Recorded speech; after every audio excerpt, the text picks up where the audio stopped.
Hi folks, welcome back to the channel. Thank you very much for joining me once again. You are always most welcome, and a special welcome to the first show of 2026. Still got my Christmas decorations up, but don't worry, I'm filming this, I think you're probably watching this on 12th night. Oh, bad luck! No, I'm going to have them downbound. By the time you're watching this show, the decorations will be removed, all the others have gone. The tree's gone and the outdoor lights are gone. It's very disappointing. I kind of hate it, you know, because then you sort of feel that you're suddenly plunged into the darkness. And I'm going to toast you. I have been pledging to have a reduction in my alcohol consumption. But the only reason I have some today is that we are being gripped by quite an icy blast coming from the north over the UK. And we've got, as I speak, it's just starting to snow. And we have had a bit of a dusting snow. Nothing to mention really where I live. I'm in the sort of central west of the UK. Not far from the Welsh border with Wales, but we are going to get some proper snow tonight. They've guaranteed us heavy snow, so tonight's going to be a real kicking, I think. So it's actually coming, so I thought I'd better warm myself up. And as we can't have the central heating on when I'm filming, doing your show, we're freezing, so I've had to switch the radiator off so I can power up the camera. So I've got to make this quick. Anyway, so this is really just an update show now. There's no update on the mosquito, I'm afraid, but I'll probably do. I think I'm going to do separate update shows on the mosquito anyway. And as I mentioned, I think I am due for a bit of a break from YouTube, as in maybe 7-10 days off. Obviously, many of you will appreciate that there was a lot of stuff I did over Christmas. It wasn't really intended to be at Christmas, it should have been earlier, but the products from the likes of ICM and Tamiya and Armour all arrived quite late. So it all got compacted together over the Christmas break, excuse me.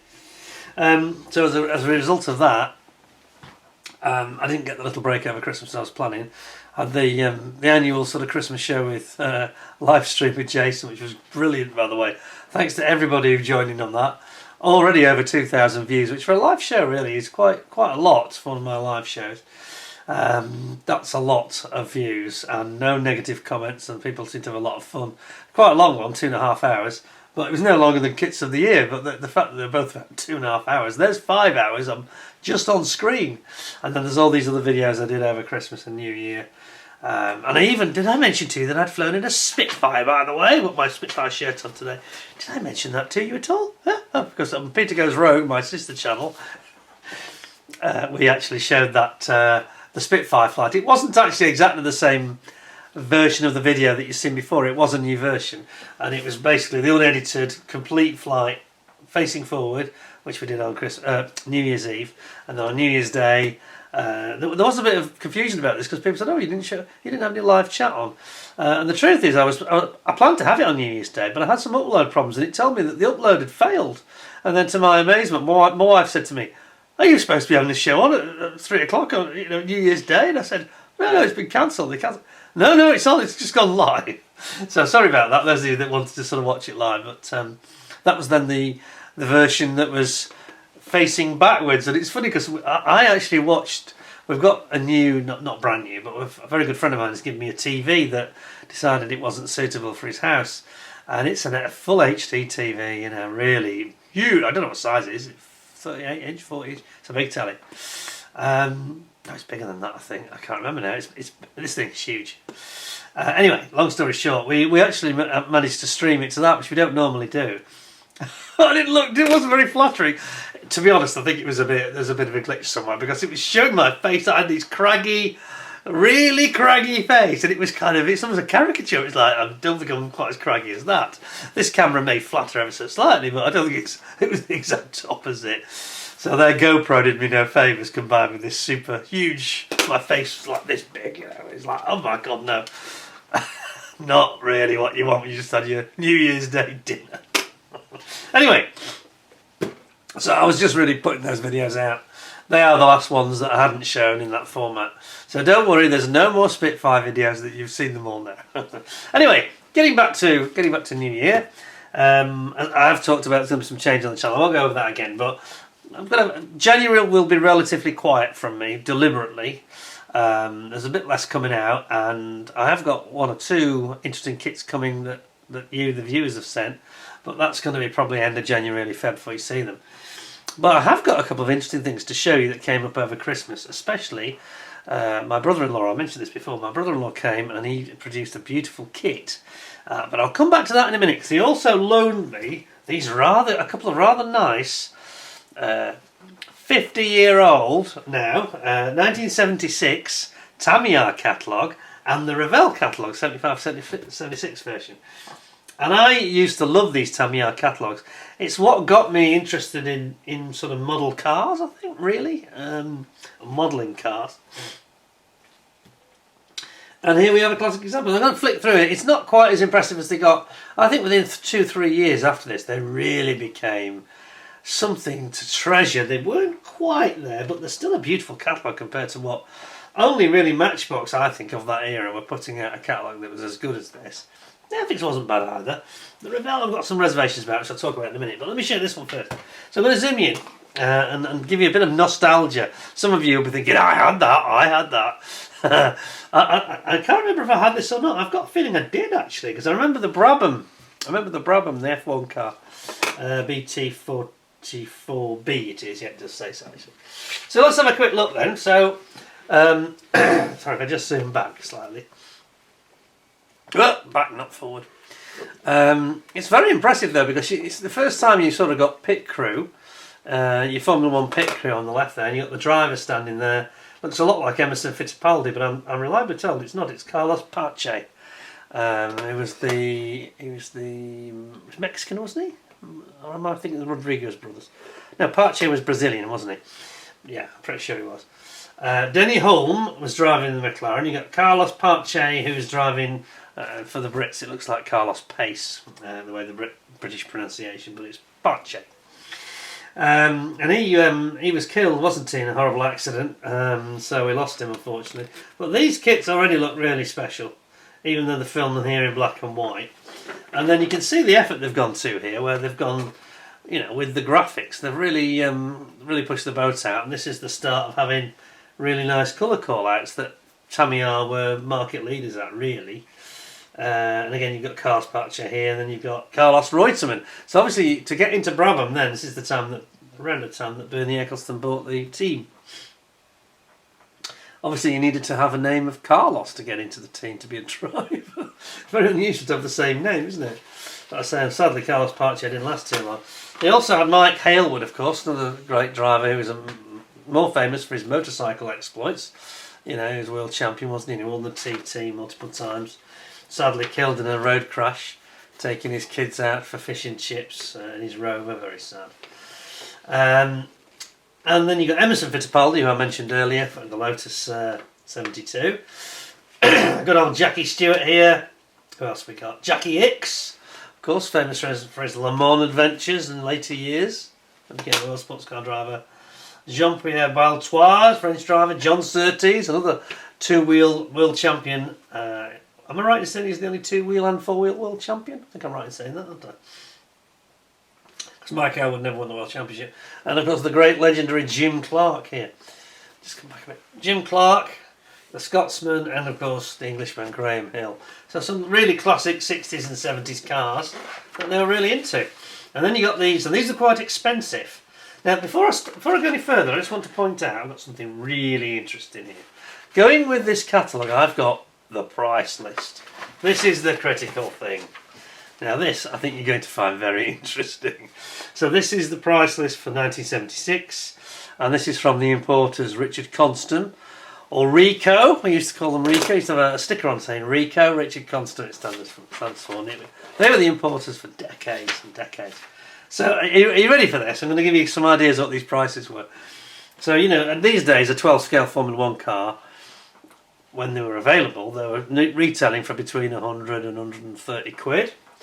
Let's just go back to this Formula 1 car. So they were retailing for 112 scale BT44.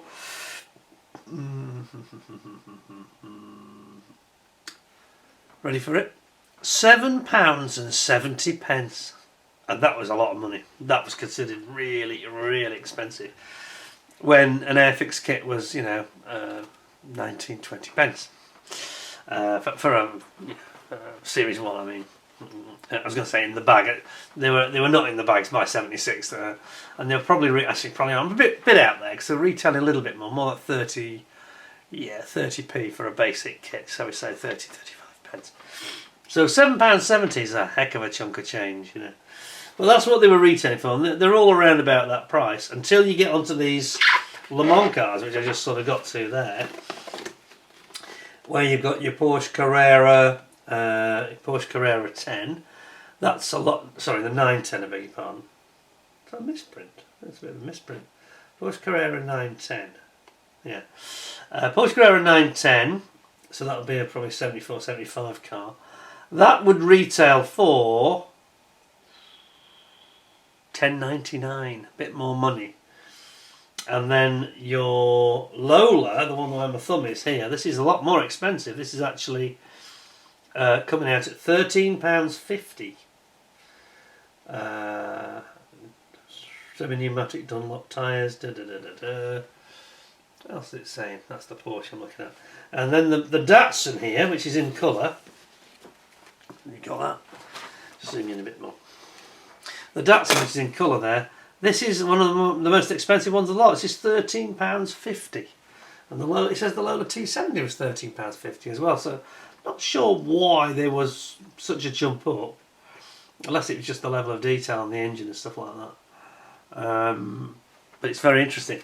Then when you move along, you get into things like the Harley Davidson.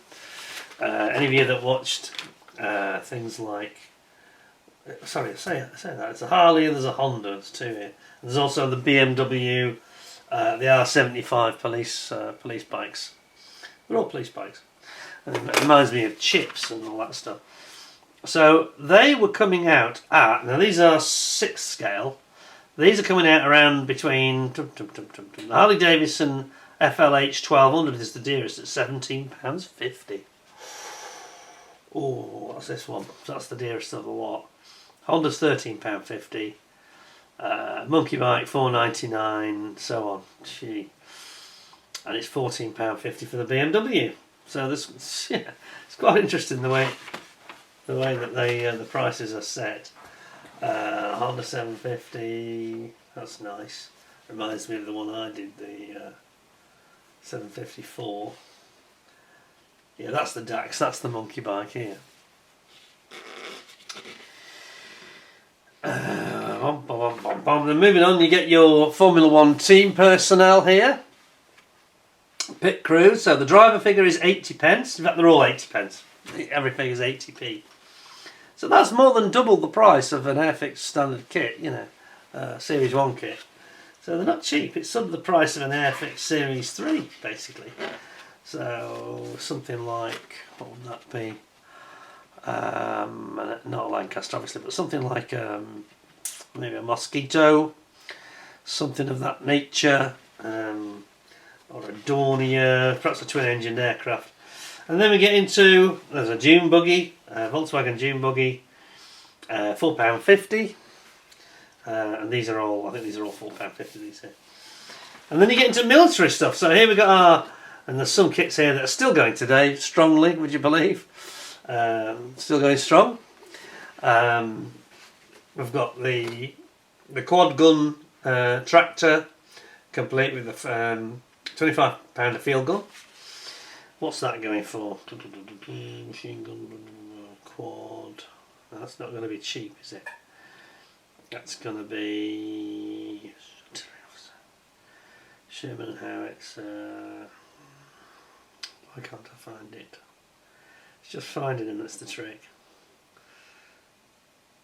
So that's definitely 35th scale.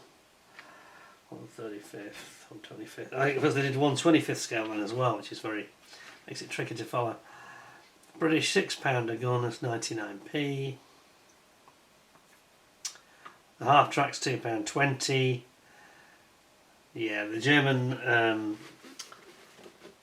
88mm, £2.99. Sorry, big pardon. 88mm is £4.99. The one that's got everything that comes with the career motorcycle at the bottom. So that's a bit dear. That's £4.99. And the standard version just above it is It's quite hard to follow this. To find them back and forth. It's a little bit less, £2.99 I think. £2.99. So it depends on what you got with it really, but that one comes with everything at the bottom. And then you've got these inventory sets, and you know some of these are still around today, and they haven't changed at all. You know, and you've got all the various obstacles and sandbags, and these products are so well done back in the 70s that they just carried on and on and on. You know, so your average tank, Matilda tank £2.50. What do we got here? Kugelwagen's only £1.10. Where was that? Seen that yet or not? Kugelwagen. Missed that. You see that one or not? I'm sure it was here somewhere. Jeep, Kugelwagen. Where is it? Don't matter. Kettencraft Rad. What's that one? Kettencraft Rad. That'll be cheaper, won't it?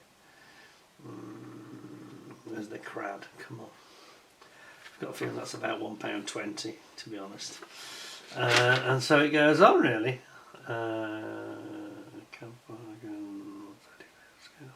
Motorised. Some of these are motorised as well. Okay. Where's the Kettencraft? Pretty sure it's 120. So you can see what this gives you an idea what they were pricing at. So Centurion tank. How much is that? Centurion. Sorry, Chieftain, not Centurion.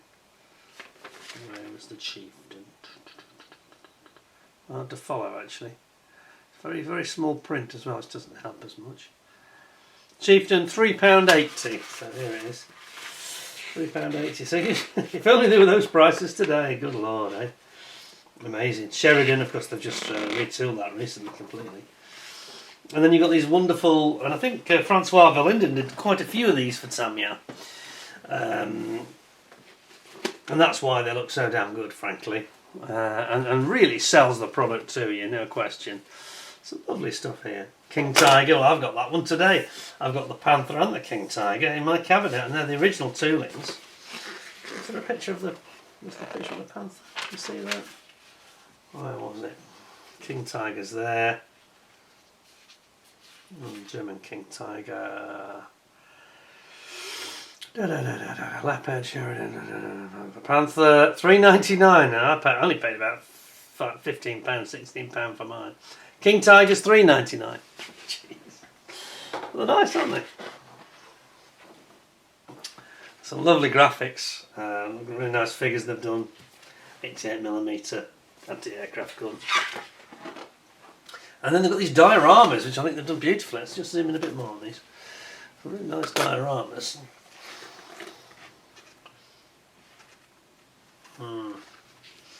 And again, I think these were mainly done by Verlinden. I don't know if it says that anyway. Because he used to publish them in the Tamiya magazine. They used to have an annual, didn't they? Yeah, I recognise the figure there.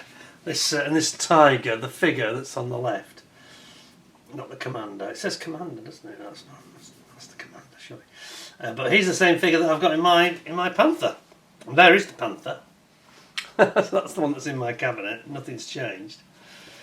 It's timeless, isn't it? You know. And then you've got here interior detail, cutaway for photo purposes. So the kit doesn't come cutaway like some do today, but it's cutaway sort of more logically than some that you see.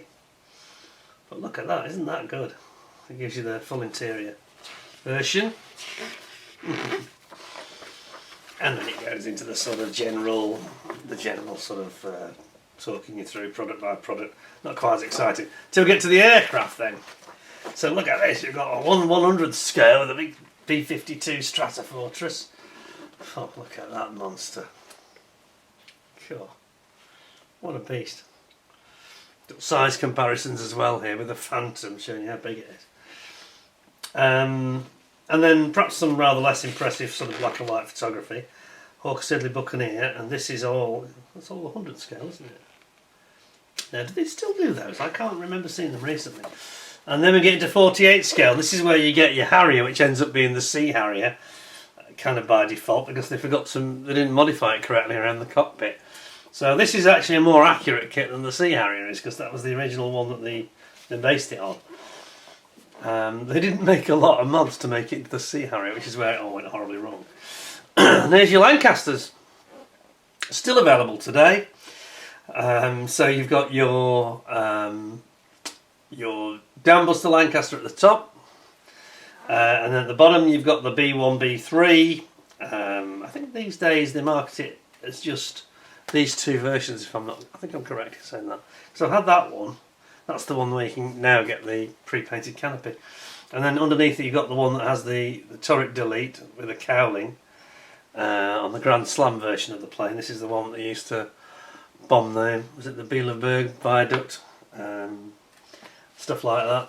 And of course various other targets like the V1 submarine pens, I think it's San Jose, I think they bombed them as well. And you get Japanese ones, Navy Type 99 dive bomber. I can't remember what the code names are for these because they don't show most of them, unfortunately. They seem to give the Japanese name and not the American name, which is a bit unfortunate. It's harder to remember. But yeah, they've got Shinden there, got some nice kits, you know. I mean, even in '76, they were producing a superb catalogue, lovely ships. You know, it's in its day. You've got the Attack on Tokyo, that's the Hornet, isn't it? Got to be, yeah, the Hornet. And then you've got the Nelson battleship, you've got Good Eisenhower, what else have you got? Enterprise. Some really cool stuff.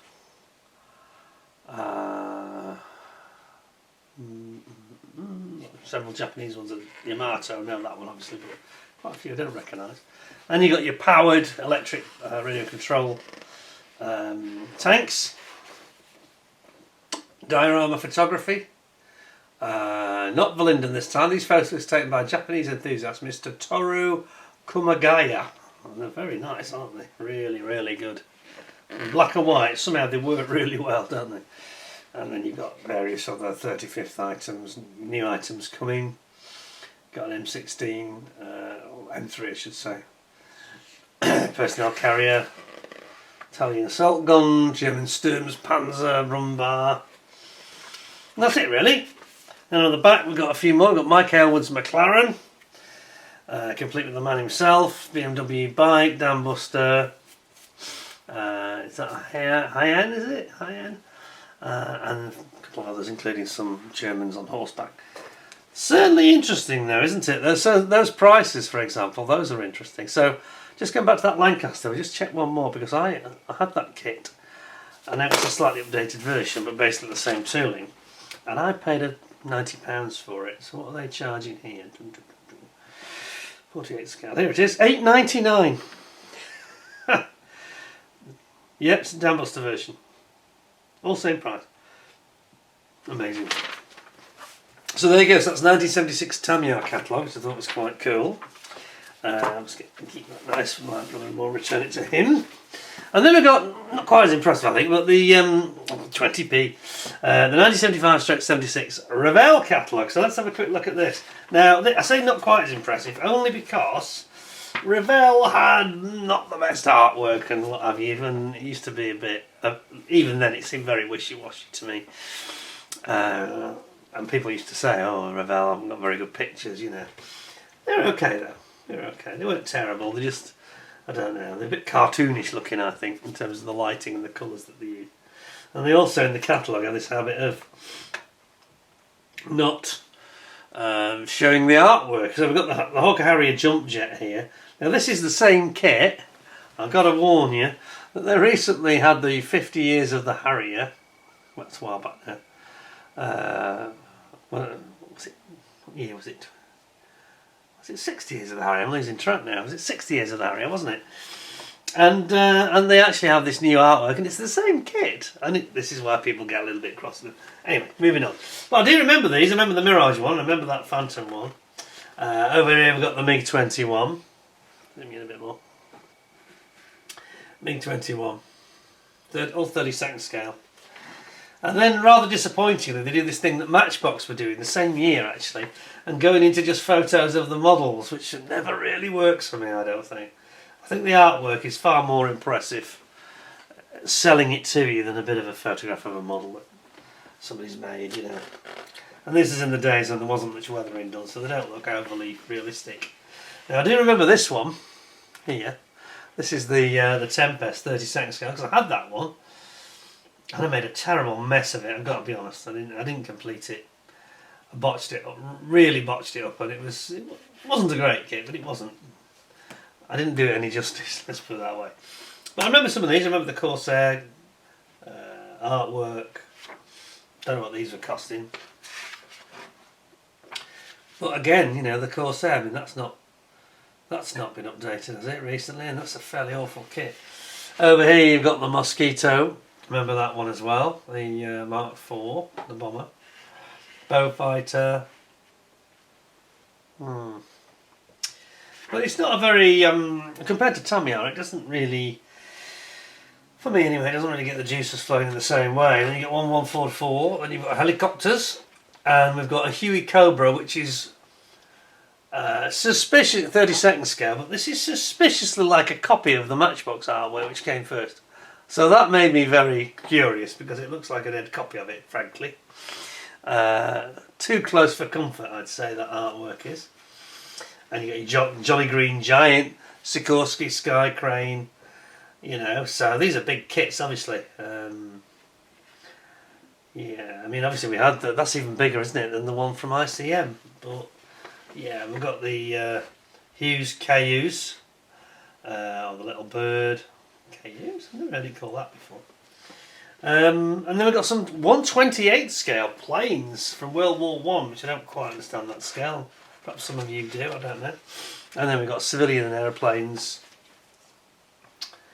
And it starts jumping around a bit now. There's 55 series planes.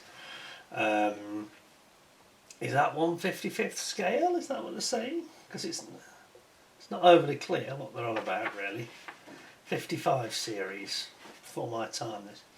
I think they're 55th scale. It's got a Marauder there, which looks interesting, a tank busting Stuka. And then over here you've got civilian aircraft at 1144, which is the normal scale for them. Which is a bit uninspiring, you know, compared to the Roy Cross artwork that Airfix were doing and compared to Matchbox. In the day, there are some that are not too bad. I remember this Corsair one, that's not so bad. Some are better than others, but the sort of standard was a little bit lower, I think. But it's got some interesting kits. It's got this 110 series, so is that, again, what does that mean? 110 series. 110 scale? Really?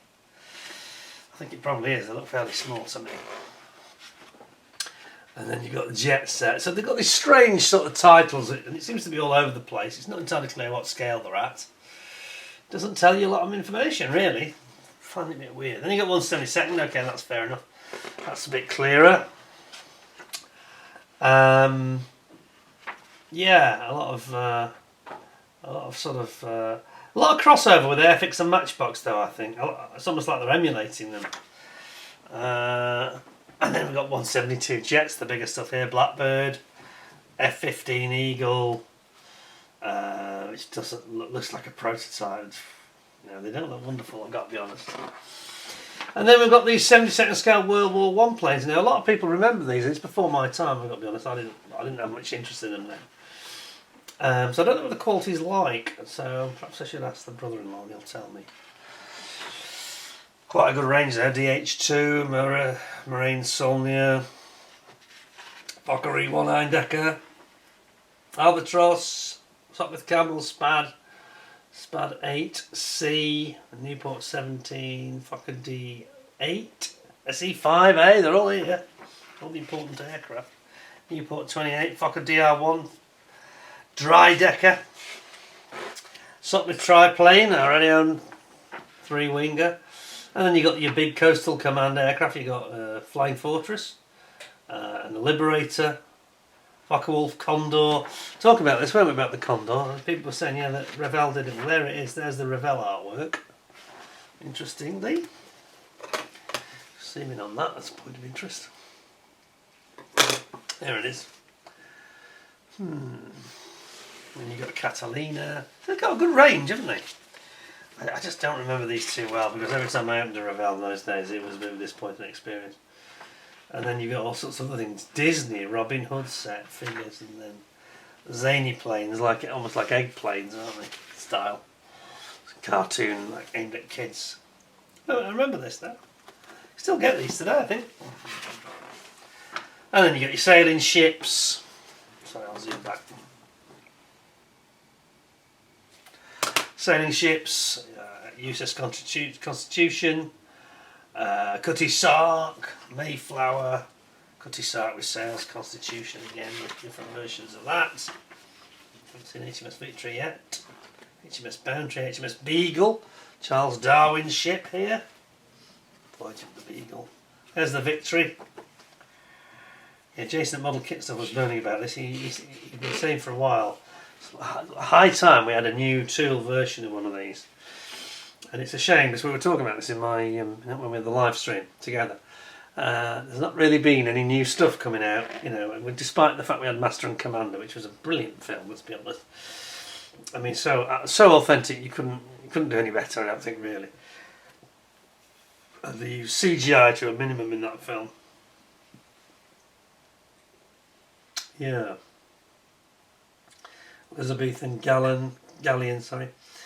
Charles W. Morgan. Then we've got the big warships. You've got the Mosquito, like a torpedo boat.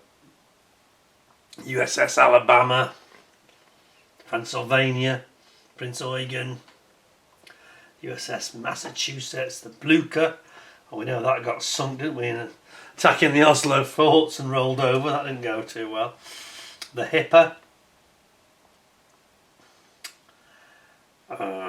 USS Nautilus, fishing boat, Marlin fishing boat here, tugboats. Oh, it's right up Jason's street, this one. They do a lot of ships there, don't they, Revell?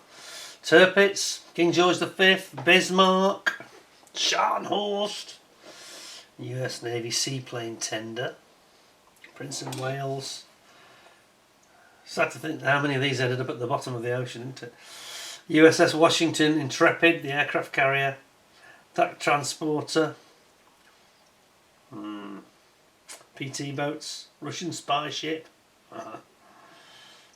USS Burton Island, helicopter reconnaissance boat.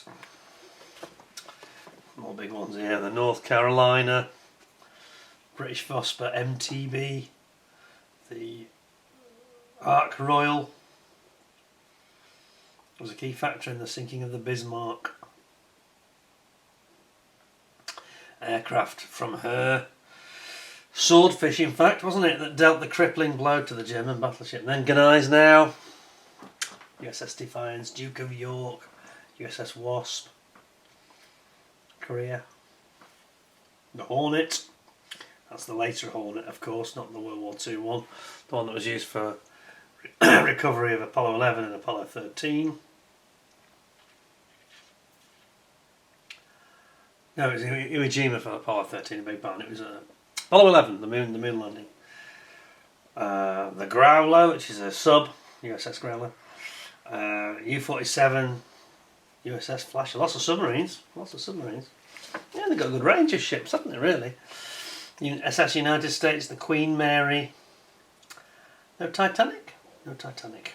USS Independence. Patrick Henry, that's a Polaris missile carrying sub, isn't it, I think. German V2 rocket. What's up? Military models, here we go. What's this? 169th scale, 140th scale. It's all over the place a little bit, isn't it? Motorcycles in 12 scale, makes sense. Quite a range, Yamahas, Kawasaki's, that sorts of things. Popular items of the day. 8th scale motorcycles. That's cool. BMW R75 again. Harley Davidson police bike. Drag bike. Yeah, interesting. Then you get into dragsters, which I don't know much about, really. Don't really do it for me, so you'll have to forgive me for skipping over. E-Type Jaguar here. Porsche 911. Look at that. Now we're talking. Several Porsches, actually. There's Datsun 240Z as well.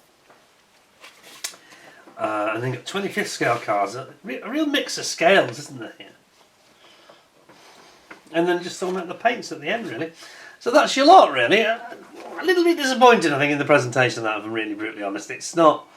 It's all over the place. They seem to have a real mix-up of scales, and then they're showing artwork mixed up with finished models. You know, it's not very consistent in the way that the Tamiya one is.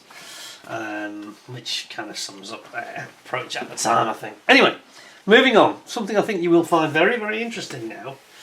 You might recall, several of you may recall, back in, I think it was just before I went for my Spitfire flight. Did I mention that to you? Sorry, I've got to get that in. I'll have a quick drink. Excuse me. Just before the Spitfire flight, I did a review of this model. Some of you will remember it. I said how interesting it was. And it's the ICM kit 35378. Sorry, there we go. Trying to get rid of that reflection, if I can do it. There we go. So it's the Panzer Sparwagen Funk radio. It's a radio vehicle. And it has this radio antenna on the top. And it has this pivoting, almost like a gimbal on the top. So it enables the... I didn't realise this, but it can in fact move its turret.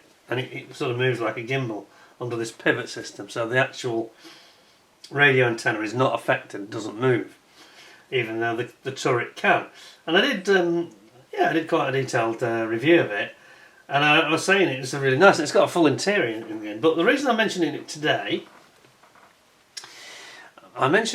because this is one that I actually handed to my brother-in-law, and I said to him, I think you might like this. And next thing I know, on Christmas Day, he turns up with the finished kit, and I'm going to show it to you. And I was mighty impressed with this. So let me just. So what was the date on that? It was the 2nd of September. Oh, so maybe it was a bit earlier. So it was in September I did the review then. Okay.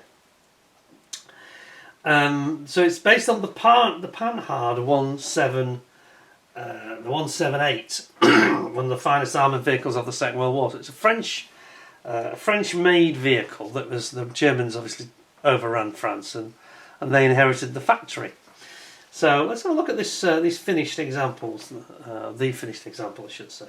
See what you think of this, because I thought my brother-in-law here did a rather nice job of it, and a lesson to all of us. So let's see what you think. So first of all, I explained he'd used this AK artificial snow that comes with these, Tamiya do it as well apparently. It comes with these like little tiny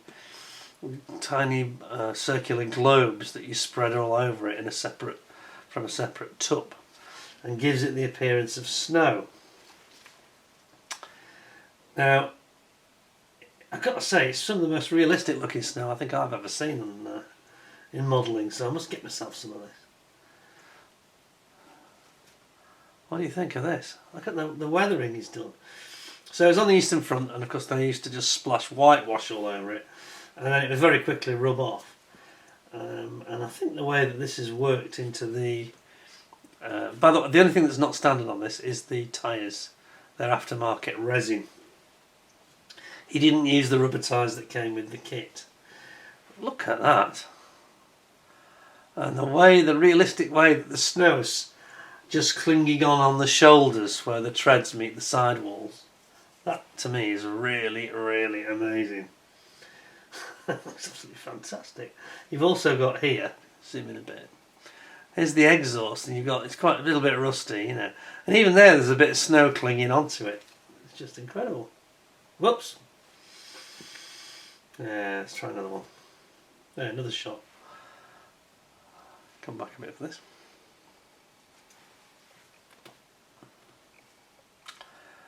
He's done a fine job of this, hasn't he? I can see that I need to do a bit more work to get to this standard, I think. Look at that. Even the rub off areas where all the opening hatches are heavily worn, where there's no likelihood of people stepping. It hasn't worn off. So it's very, very realistic. And this is I'm not sure I forgot to ask him whose resin he used for these tyres, but you can tell there. See what I mean about the artificial snow? I mean, that looks to me like, absolutely looks like real snow. That way it sort of sticks in certain areas and not in others. And it's sort of just gripped there because it's been in the deeper stuff. You can see it's Michelin. Isn't it beautiful? And you can see here it's got the Panhard original badge on the front, and then the German markings here.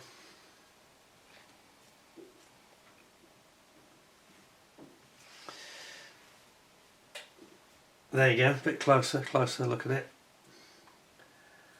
And he was telling me that he actually scratched off this the whitewash with, he used an old brush that had been cut down, so it was a bit like you do with dry brushing, and just sort of worked away at it. It looks amazing to me, that, you know, it's got like little scratches, like it's been through some foliage, like if you run through a hedge or something, you know. Brilliant, isn't it? Absolutely incredible. I was really amazed, to be honest. Of course, they rubbed off the bit where the German cross is so that people can see it. Look at that. Yeah. And this is in the wheel arch. You can see that this is the underside with a bit of rust. You can see in the wheel arch how the snow's built up in the wheel arch, and then you can see the tread with all the snow in the tread. It's fantastic. And then finally, it's got the spade shovel on the back.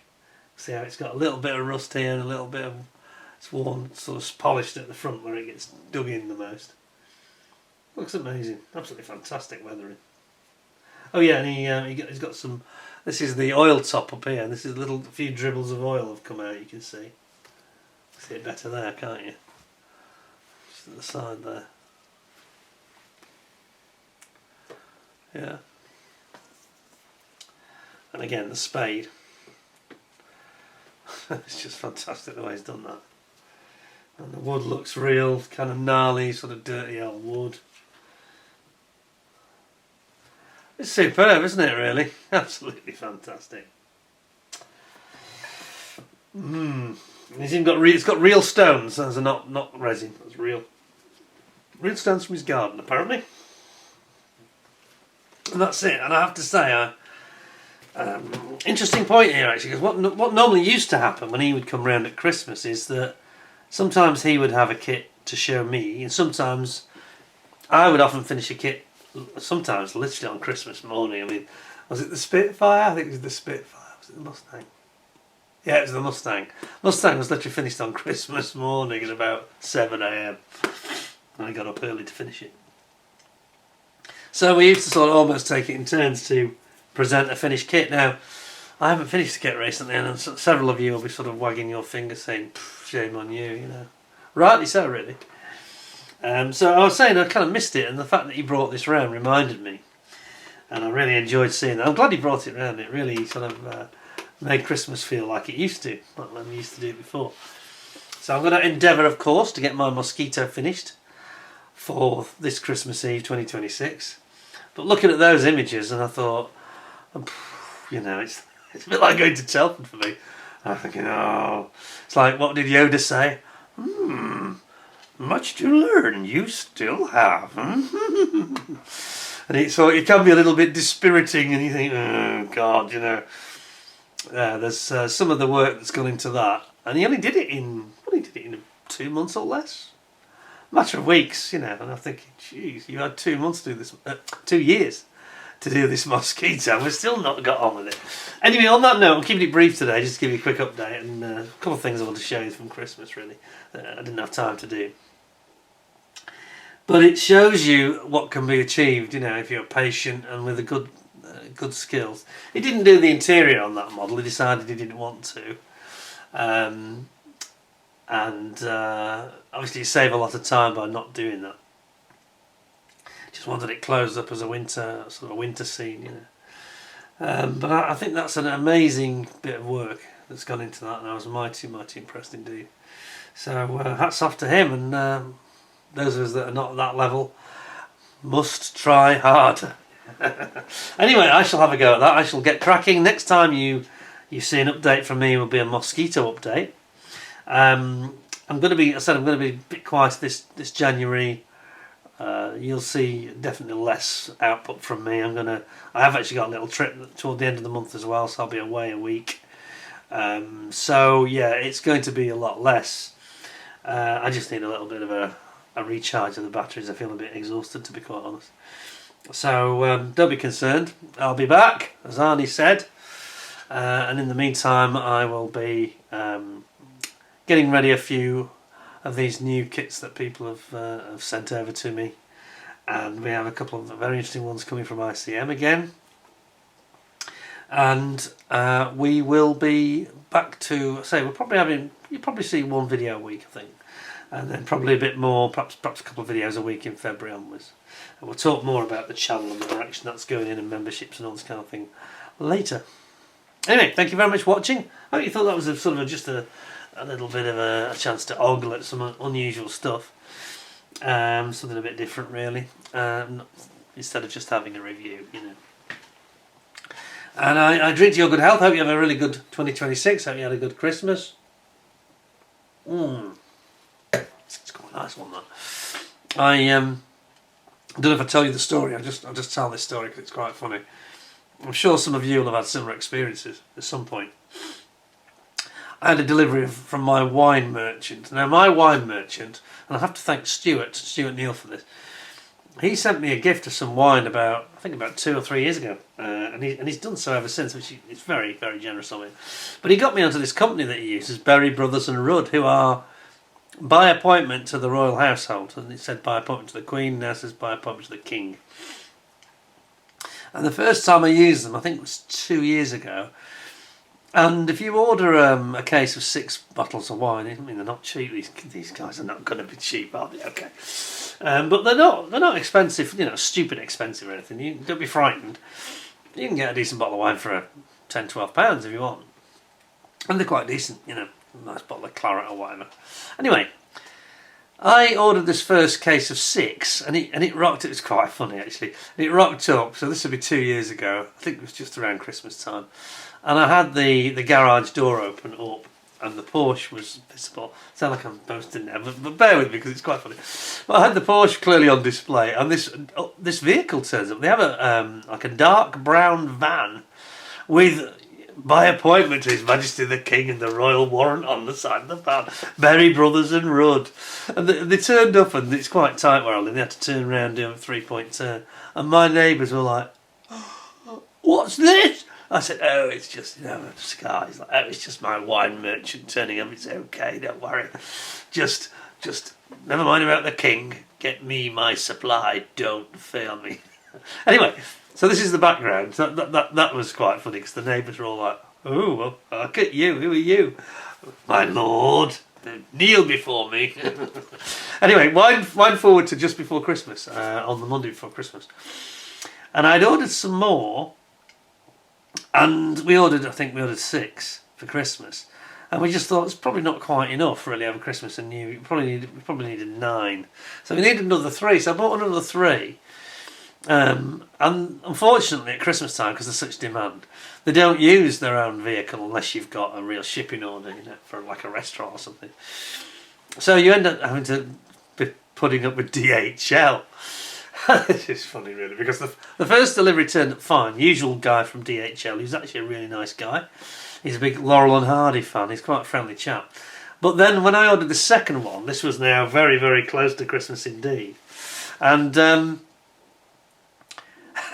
it was going to be, was it the Monday or the Tuesday? I can't remember. It was about 2 days. I think it was the Tuesday, 2 days before Christmas. So quite close to the wire here. Anyway, I'm waiting, and this is the day that I had the Tomcat and the Armour Hurricane arrive from Tiger Hobbies. And Tiger Hobbies delivery came on DPD and turned up exactly as expected, about 10:30. All good. And I'm then raring to sit down and record these videos, because time is not your friend. You've got to sit, you've got to record the video, an hour, say. Then you've got to upload it 3 hours, and so on. So time quickly runs away from you, and I wanted to get this out for the next day. So everything was done by Christmas Eve. So I'm waiting then for this blooming delivery for these 3 bottles of wine to turn up, because that is going to wreck this video and interrupt me. Because it's going to be knocking on the door, pounding, banging on the door right behind me. No way. So I've got to wait. Anyway, it's scheduled between 10:30 and 12:30. Sorry, 10:15 and 12:15. 12:15 comes and goes, and I'm literally dressed as I am now. I'm just raring to go, getting ready to do a video review. And there's no sign of this damn delivery driver. And then it's like half an hour passes and it's now half an hour later than the latest part of the slot. And then I'm waiting, looking out the front window, waiting. I'm going to rush out and grab it off him the minute he arrives. I'm good to go. I just want him to come and go as quickly as possible. Nothing. Next minute, I get a text message saying, your parcel's been delivered. I'm thinking, well, it hasn't. I've just been standing here for the last 45 minutes waiting, like a dog waiting for the postman. Do you know what I mean? And there's no sign of anybody. Nobody's been down here at all. I've checked the security cameras, got CCTV, nothing. So I ring them up. I'm getting quite cross at this time because I haven't got time for this. So I ring them up, and I do get a very helpful chap, I think his name was Tom, on the phone, and he couldn't have been more helpful in fairness. And he said, I can look right now, Mr. Oxley. Let's check this out. And he said, according to this, I've got visibility from the they have like satellite tracking, and he stopped like about 200 metres away around some other estate. And it's the same house number as you, and he must have got confused. I said, well, I don't think it's even the same postcode, so I don't know how he could have thought that was right. He said, I've got relief drivers on today, oh dear. Can you go round? And I had to jump in my car and go round and find it, and I rocked up at somebody's front door. Now, you've got to be careful with this, haven't you? Because people will think you're one of these porch pirates that you see these videos on YouTube where they grab somebody else's parcel and steal it, and then they run down toward the car and the thing explodes in the face, destroying their clothes, the face, and sometimes the car. So I thought, well, I can't just help myself. So obviously I went and knocked on the door, and it was just sitting there in the porch. And he'd shown me a photograph of it sitting there, so I was able to spot it straight away. But there was no answer, the people weren't in. So then I rang the doorbell, waited, and they got a ring on these Ring doorbell cameras, which didn't seem to be working. So I think the rechargeable, I think it had gone flat. So then I'm thinking, what do I do now? So I went to a couple of the neighbours, nobody in there either. And then I did find a neighbour, told them the story, and this lady looked at me like I was a bit of a loony. And in the end I got out my driving licence and said, look, you see my address? You can see I just live around the corner. And she says, oh yeah, I can see what he's done. He's dropped it in the wrong place. And her son was there, a young chap, about 25. And he said, it happens all the time, don't worry about it. Just go and help yourself and we'll tell them if we see them, So I did. I went and grabbed my parcel like a porch. I wanted to put like a mask on, grabbing this parcel and then running with my crate of wine. You'll never take me alive, copper, Because this is the thing, you joke about it, but I was there at my wife's car, and you could clearly see the registration number, so I could have had the police round here, all because DHL couldn't do the job properly. It's really poor.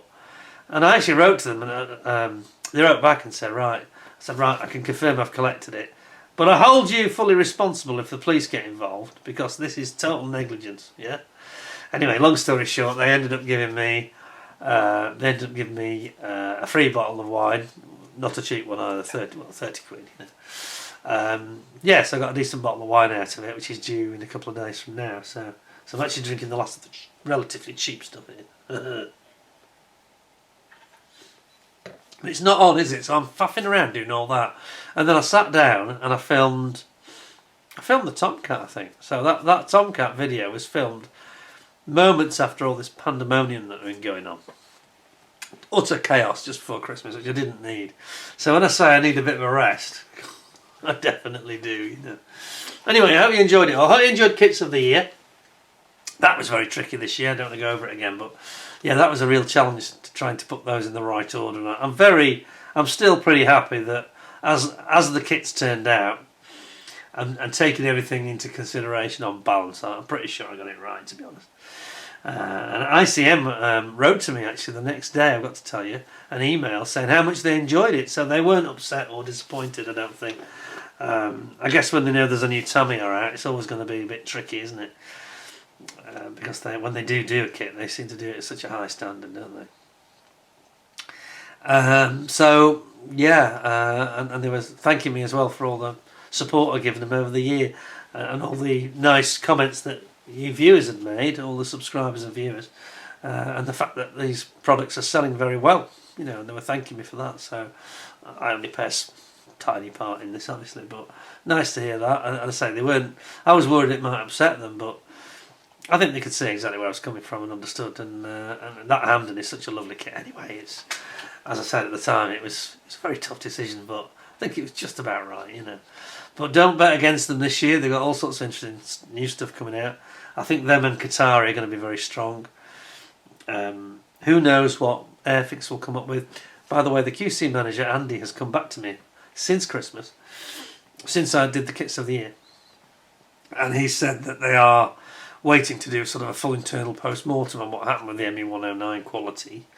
Once they know, basically like I said, you know, some people have got them for Christmas, so it's very hard to be 100% certain of how many bad kits there were. So he's still working on it, obviously. So more on that later, I suppose. But there we go. So yeah, let's hope that they can move on from that. We don't have any repeats, and I guess very soon, New Year, another week or two, well, 10 days, we should be hearing their announcements, what they're going to come up with this year. If they can make them to the standard of that Jaguar, great stuff, you know, fantastic. Because that was really nice. That was a really nice kit, and they just got to make sure that they keep producing to a normal, acceptable quality standard, and that was. So that shows it can be done, you know. So wish them all the best, really. So there we go. Plenty to look forward to this year. We've got those Qatari models coming out. Looking forward to those, I tell you. Those are probably my favourites that I'm looking forward to that I know about so far. Qatari Hurricane and the Qatari 109E. I'm going to get both of those, no question at all. I'll be reviewing them, and I'll be probably building them at some point, you know. Because you can have a full Battle of Britain set now, can't you? You can have your 109E, Spitfire and your Hurricane. So the Hurricane I think will be out in the late spring, early summer. The 109E I think you'll probably get for Telford probably before Christmas, November. So I'm told, as long as nothing goes wrong. And that's it for me. So I'll see you very soon. If I seem a bit quiet, relatively speaking, don't worry. Just having a little bit of a breather, just to recharge the batteries in January when it gets quiet. And most important of all, do some modelling. Yeah. Anyway, thanks so much for tuning in. Hope you enjoyed it. Thought it was interesting. And I will be back in the not too distant future. And in the meantime, take care of yourselves. Stay well, stay safe, and stay warm, especially those of you that are in Britain or Northern Europe, because it's a bit blooming chilly at the moment. I'll tell you, we've got a real Arctic blast going on. Proper winter, I think, is about to hit us within the hour, frankly, as I record this. And hope to see you very soon. If I'm wrapped up with a woolly jumper on, you'll know why. Anyway, thanks a lot. Take care of yourselves. Until next time, stay well, stay safe, and thanks a lot. And bye for now.